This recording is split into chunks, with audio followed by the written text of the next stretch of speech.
को सुनामी भय भूकंप परे देश में हाई अलर्ट जारी 1 मीटर ऊपर उठिला जुआर रेस्क्यू टीम सह प्रस्तुत रही सरकार सकाळ पाखापाखि 5टा बेले जापान इजी द्वीप में भूमिकंप झटका अनुभूत होइछि।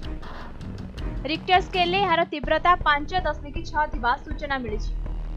भूकंप फल ओगासावा द्वीप में 1 मीटर ऊपर उठिला जुआर एणु आगकू भयावह परिस्थिति नजर रखी सतर्क जारी करिसेंती सरकार।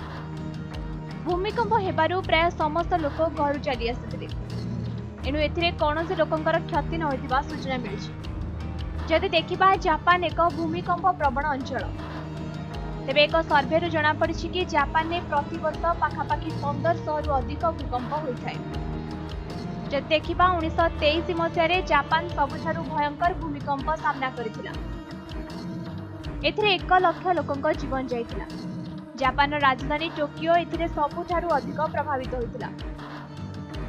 ग्रेट कांटो अर्थक्वेक नाम रे याकू नामित करथिले सरकार। एहा परकू सबुठारु शक्तिशाली भूमिकंप 1955 मसियारे जापानवासी अनुभूत करथिले। एथिरे जापान 6000 लोक प्राण हराइथिले। एहा परे 2011 मसियारे जापान आउ एक बड़ धरणा भूमिकंप होइथिला। भूमिकंप हेबार मात्र अध घंटा परे सहर भितरकू पानी माड़ी आसिथिला। सेतेबेले सुनामी आसबो बोली लोकंकु किछि आगुआ सूचना मध्य मिली नथिला। एपरिकि एथिरे एक बड़ पावर प्लांट मध्य संपूर्ण भावे नष्ट होई जायथिला। एने एक चलचित्र मध्य करा जायछि। एई चलचित्रर नाम हेउछि द इम्पॉसिबल। तेबे जापान ने भूमिकंप हेबा किछि नुआ कथा नुहे कारण एहा एक भूमिकंप प्रवण स्थान अटे।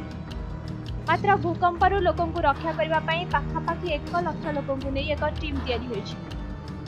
जरूरीकालीन परिस्थिति रे लोकंकु उद्धार करबा पई एमाने सर्वदा प्रस्तुत रहुछन्। एणु आग अपेक्षा एबे सुनामीरू अनेक विपद एड़ाई पारुछन्ति सरकार। ब्यूरो रिपोर्ट समय लाइव।